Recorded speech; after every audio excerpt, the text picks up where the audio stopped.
working on the Lat Sao a little bit, what I want to do, and so we've done this in a variety of different ways. Sometimes we've done, for some of this we've done it disconnected, and just either from American, doesn't matter, and I just basically start throwing shit.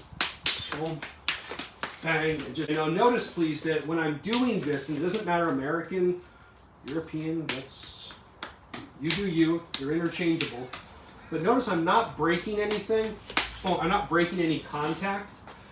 His goal is to pick this up, but he can either turn and tonsal, or he can just pick it up with the box. I don't care.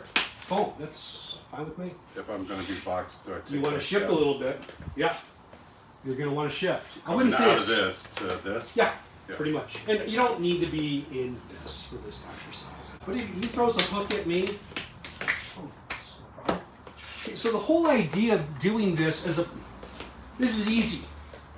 Right? Hook's coming, right? Boom! Oh, that was easy. Now the hands are flying. They're already moving, so it's a lot more difficult. Hey, when's this shit gonna happen? As opposed to, ready? Yes. Sure? No. Because I'm static, and he knows, see what I mean? He knows when it's coming. Notice I'm throwing boxing punches from the Lat Sao. I don't want you coming with a chain punch. Okay? Boom, boom, boom, boom, boom, boom, boom, bang! There we go.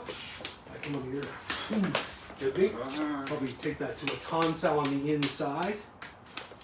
There it is. See? Or they could have just been the box. Is this making sense? Yeah. Yeah? Don't go too fast. Go at a speed that you're going to succeed.